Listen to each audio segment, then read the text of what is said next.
The complete Grimm's fairy tales, the wishing table, the gold donkey, and the cudgel in the sack. There was once upon a time a tailor who had 3 sons and only one goat. But as the goat supported them all with her milk, she was obliged to have good food and be taken every day to pasture.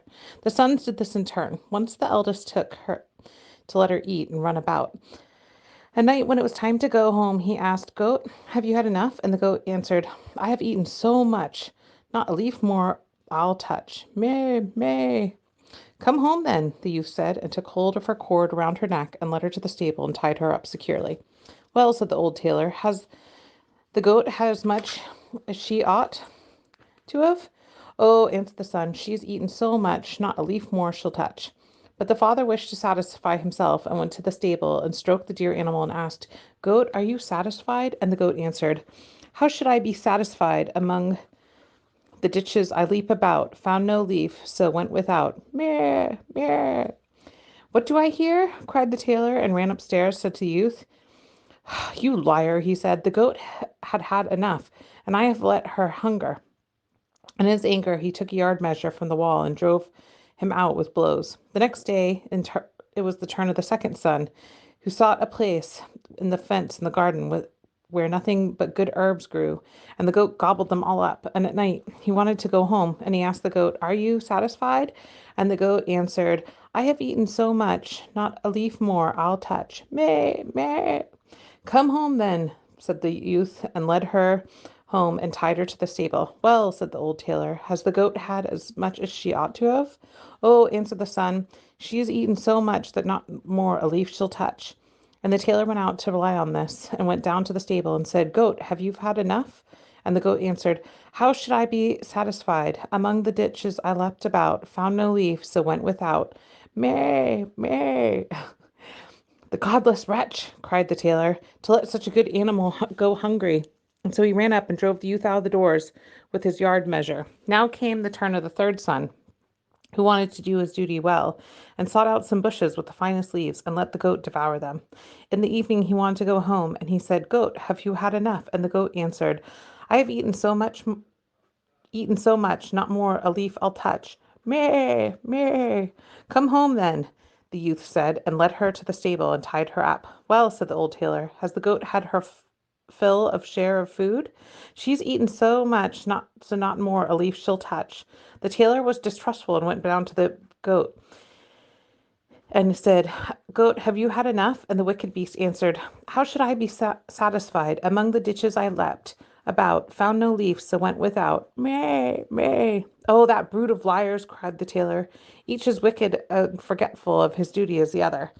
You shall no longer make a fool of me. And quite beside himself with anger, he ran upstairs and belabored the poor young fellow so vigorously with the yard measure that he sprang out of the house. The old tailor was now alone with the goat. And the next morning he went down to the stable and stroked the goat and said, Come, my dear little animal, I will make sure that you feed enough. And he took her by the rope and conducted her to some green hedges amongst millefeuille and whatever goats like to eat. There, you can eat until your heart's content, said he to her, and he let her browse till evening. And then he said, Goat, are you satisfied? And she replied, I've eaten so much, not more a leaf I'll touch. Meh, meh. Well, then come home then, said the tailor, and led her to the stable and tied her fast. And when he was going away, he turned around again and said, Well, are you satisfied for once? And the goat behaved no better to him and cried, How should I be satisfied? Among the ditches I leapt about, found no leaf, and then went without. Meh, meh. And when the tailor heard this, he was shocked and saw clearly that he had driven away his 3 sons without cause. Wait, you ungrateful creature, is it not enough to drive you forth? I will brand you so much that no more dare show yourself amongst honest tailors. And in great haste he ran upstairs and fetched his razor, and laid there the goat's head, and shaved her as clean as the palm of his hand. And as the yard measure would have been too good for her, he brought out a horsewhip, and gave her such cuts with it that she was bound away in tremendous leaps. When the tailor was thus quite alone in his house, he fell into a great grief, and would gradually have had his sons back, would gladly have had his sons back again, but no more No one but knew not to where they had gone. The eldest had apprenticed himself to become a joiner, and learnt industry and indefatigability. And when he came for him to go travelling, his master presented him with a little table, which was not particularly beautiful, but and was made of common wood, but which one good property. If anyone set it out, it said, "Little table, spread yourself." The good little table was at once covered with a clean cloth and plain meat and roasted meats, boiled meats, and there was room for many more, and great glasses of red wine shone as to make the heart glad. The young journeyman thought, "With this you have had enough for your whole life," and so went joyously into the world and never troubled himself at all whether an inn was good or bad, or if anything was to be found in it or not. When it suited him, he did not enter as in the inn at all, but either on the plain or in the wood or in the meadow, wherever he fancied, he took the little table off his back and set it down and said, "Spread yourself," and then everything appeared as his heart desired. At length he took it into his head to go back to his father, whose anger would now be appeased, and who would willingly receive him with his magic table. It came to pass that on his way home he came one evening to an inn which was filled with guests. They bade him welcome and invited him to sit and eat with them, and otherwise he would have had great difficulty getting in. "No," answered the joiner, "I will not take but a few morsels out of your mouths. Rather than that, you shall be my guests." And then they laughed and thought he was jesting with them. And so he placed his wooden table in the middle of the room and said, "Little table, spread yourself." Instantly it was covered with food, so good that the host could never have procured it, and the smell of it ascended pleasantly to the nostrils of the guests. "Fall to, dear friends," said the joiner, and the guests, when they saw that he meant it, did not need to be asked twice, but drew nearer and pulled out their knives and attacked it valiantly. What surprised them the most was that when the dish became empty, a full one instantly took its place on its own accord. The innkeeper stood in one corner and watched this affair. He did not know what to say, but thought, "You could easily find good use for such a cook as that in your household." The joiner and his comrades were merry until late into the night. At length they lay down to sleep, and the young apprentice also went to bed and set his magic table against the wall. The host's thoughts, however, let him have no rest, and it occurred to him that where there was the little old table in his lumber room, which looked exactly like the apprentice's, he brought it out and carefully exchanged it for the wishing table. The next morning the joiner paid for his bed and took his table, never thinking that he had taken a false one, and went on his way. At midday, when he reached his father and received him with great joy, "Well, dear son, what have you learned?" "Father, I have become a joiner." "A good trade," replied the old man. "But what have you brought back with you from your apprenticeship?" "Father, the best thing which I could have brought back with me is this little table," and the tailor inspected on all sides. "You did not make a masterpiece when you made it. It is a bad old table. But but it is a table which furnishes itself," replied the son. "And when I set it out and tell it to spread itself, the most beautiful dishes stand on its own, and wine often gladdens the heart. Just invite all of our relations and friends, and they shall refresh themselves and enjoy themselves, and the table will give them all they require." When the company was assembled, he put the table in the middle of the room and said, "Little table, spread yourself." But the little table did not bestir itself, and remained just as bare as the other table, which did not understand the language. Then the poor apprentice became aware that his little table had been changed, and was ashamed at having stand there like a liar. The relations, however, mocked him, and were forced to go home without having eaten or drunk anything. The father brought out his patches again, and went on tailoring, but the son went to a mass went to master in the craft. The second son had gone to a miller, and had apprenticed himself to him. When his years were over, and the master said, "As you have conducted yourself so well, I will give you a donkey of a particular kind, which never draws a cart nor carries a sack." "What is good about it, then?" asked the young apprentice. "He spews forth gold," answered the miller. "If you set him on a cloth and say, 'Bricklebrit,' the good animal will spit forth gold pieces from the back and from the front." "That is a fine thing," said the apprentice, and thanked the master, and went out into the world. When he needed gold, he only had to say "Bricklebrit" to his donkey, and it rained forth gold pieces. He had nothing to do but pick them off the ground. Wherever he went, the best of everything was good enough for him, and the dearer the better. And he always had a full purse. And when he looked about the world for some time, he thought, "You must seek out your father. If you go to him with this gold donkey, he will forget his anger and receive you well. It came to pass that he came to the same inn as the brothers, in which his brother's table had been exchanged. He led his donkey in by the bridle, and the host was about to take the animal from him and tie him up, but the young apprentice said, "Don't trouble yourself. I will take my gray horse into the stable and tie him up too myself. I must know where he stands." This struck the host as odd, and he thought that a young man who was forced to look after his donkey himself could not have much to spend. But when the stranger put his hand into his pocket and brought out 2 gold pieces and said to provide him good things, the host opened his eyes wide and ran out and sought the best he could muster. After dinner, the guest asked what he owed, and the host did not see why he should not double the reckoning, and the apprentice must give him 2 more gold pieces. He felt into his pocket, but his gold was at an end. "Wait just an instant, sir host. I shall go and fetch some more money." But he took his tablecloth with him, and the host could not imagine what he could mean, and being curious he stole after him as the guest bolted to the stable door, and he peeped through a hole left by a knot in the wood. Then the stranger spread out the cloth under the animal and cried, "Bricklebrit!" And immediately the beast began to let gold pieces fall from back and front, and so that fairly much rained down money onto the ground. "Ah, my word," said the host, "ducats are quickly coined there. A purse like that is not to be sniffed at." The guest paid his score and went off to his bed. But in the night the host stole down into the stable and led away the master of the mint and tied him up another donkey in his place. Early the next morning the apprentice travelled away with his donkey and thought he still had the golden one. At midday he reached his father and rejoiced to see him again and gladly took him in. "What have you made of yourself, my son?" asked the old man. "A miller, dear father." What have you brought back with you from your travels?" "Nothing else but a donkey." "There are donkeys enough," said the father. "I would rather have had a good goat."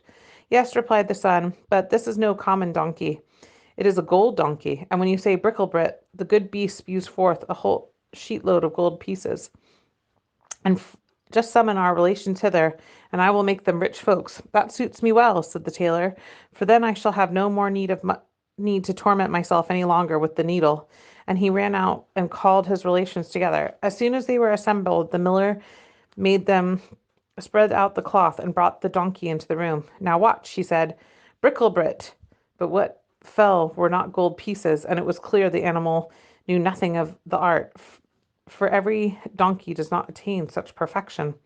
And the poor miller put a long face on and saw that he was betrayed and begged pardon of his relatives, who went home as poor as they came. There was no help in it for the old man but to take up his needle again once more, and the youth hired himself out as a miller. The third brother had apprenticed himself to become a turner, and that as a skilled laborer he was the longest in learning. His brothers, however, told him in a letter how badly things had gone with them and how an innkeeper had cheated them out of their beautiful wishing gifts. And on the last evening before he reached home, when the turner had served his time and had set out in his travels, he had conducted himself so well, his master presented him with a sack and said, "There's a cudgel in it. I can put on the sack," said, "and make it of good service to me. But why should the cudgel be in it? It only makes it heavy." "I will tell you why," replied the master. "If anyone has done anything to injure you, you say, 'Out of the sack, cudgel,' and the cudgel will leap forth among the people and play such a dance on their backs that they will not be able to stir or move for a week, and it will not leave off until you say, 'Into the sack, cudgel.'" The apprentice thanked him and put the sack on his back, and when anyone came too near him and wished to attack him, he said, "Out of the sack, cudgel," and instantly the cudgel sprang out and dusted the coat or jacket one after the other of their backs, and never stopped until it stripped them of it, and done so quickly that before anyone was aware, it was already in its own turn. In the evening, the young turner reached the inn where his brothers had been cheated. He laid out his sack on the table before him and began to talk of all the wonderful things which he had seen in the world. "Yes," he said, "people may easily find a table which spreads itself, a gold donkey, and things of that kind, extremely good things which I by no means despise, but these are nothing in comparison with the treasure I have won for myself, and am carrying about me in the sack there." The innkeeper pricked up his ears. "What in the world can it be?" he thought. "A sack must be filled with nothing but jewels." I ought to get them for cheap too, for all good things come in threes. When it was time to sleep, the guest stretched himself out on a bench and laid his sack beneath him for a pillow. His When the innkeeper thought the guest was lying quite sound asleep, he went to him and pushed and pulled quite gently and carefully at the sack to see if he could possibly draw it away and lay another in its place. The turner, however, had been waiting for this for a long time, and now, just as the innkeeper was about to give a hearty tug, he cried, "Out of the sack, Cudgel!" And instantly the little cudgel came forth and fell on the innkeeper and gave him a sound thrashing. The host cried for mercy, but the louder he cried, the harder the cudgel beat him in the back, until at length he fell to the ground exhausted. Then the turner said, "If you do not give me back my table which spreads itself, and the gold donkey, the dance shall begin afresh." "Oh no," cried the host quite humbly, "I will gladly produce everything. Only make that cursed cudgel creep back into the sack." Then said the apprentice, "I will take mercy. I will let mercy take the place of justice, but beware of getting into mischief again." And so he cried, "Into the sack, Cudgel, and let him have a rest." The next morning the turner went home to his father with the wishing table and the gold donkey. The tailor rejoiced when he saw him once more, and asked him likewise what he learned in foreign parts. "Dear father, I have become a turner." "A skilled trade," said the father. "What have you brought back with you from your travels?" "A precious thing, dear father, a cudgel in a sack." "What?" cried the father. "A cudgel? That's certainly worth your trouble. From every tree you can cut one yourself, but not one like this, father. If I say 'Out of the sack, Cudgel,' the cudgel springs out and leaps anyone who's ill disposed toward me a weary dance, and never stops until he lies on the ground and prays for fair weather. Look you, with this golden cudgel I have rescued the wishing table and the gold donkey, which that thievish innkeeper took away from my brothers. Now let them both be sent for, and invite all our kinsmen. I will give them enough to eat and drink, and they will fill their pockets with gold into the bargain." The old tailor had not much confidence. Nevertheless, he summoned the relatives together. Then the turner spread out the cloth in the room and led the gold donkey, and said to his brother, "Now, dear brother, speak to him." And the miller said, "Bricklebrit," and instantly gold pieces rained down on the cloth like a thunder snow, and the donkey did not stop until every one of them had so much he could carry no more. I can see by your face that you would also have liked to have been there. Then the turner brought forth the little table and said, "Now, dear brother, speak to it." And scarcely had the joiner said, "Table, spread yourself," when it spread and amply covered with the most exquisite dishes. Then such a meal took place as the good tailor had never yet known in his house, and the whole of the party of kinsmen stayed together far into the night, and were all the merry and glad. The tailor locked away his needle and thread and yard measure and goose in a closet, and lived with his 3 sons in joy and splendor. What, however, happened to the goat? Who was to blame for all the tailor driving out his 3 sons? Well, that I'll tell you. She was ashamed of that she had a bald head, and ran to a fox's hole and crept into it. When the fox came home, he was met by 2 great eyes shining out in the darkness, and was terrified and ran away. A bear met him, and the fox looked quite disturbed, and said, "What's the matter with you, dear brother fox?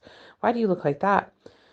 "Ah," answered the fox, "a fierce beast has gone into my cave and stared out with me at fiery eyes." "We will soon drive him out," said the bear, and went with him to the cave to look in. But when he saw the fiery eyes, he too was seized with fear, and he would have nothing to do with the furious beast, and took to his heels. The bee met him, and she saw that he was ill at ease, and said, "Bear, why are you really pulling such a pitiful face, that you have always been in so much gaiety?" "It is all very well you talk," replied a bear, "but a furious beast with staring eyes is in the fox's house, and we can't drive him out." And the bee said, "Bear, I pity you. I am a poor and weak creature, whom you would not turn aside to look at, but still I believe I can help you." And she flew into the fox's cave, and lit upon the goat's smoothly shorn head, and stung her so violently that she sprang out crying, "Meh, meh," and ran forth into the world as if mad, and to this hour no one knows where she is gone.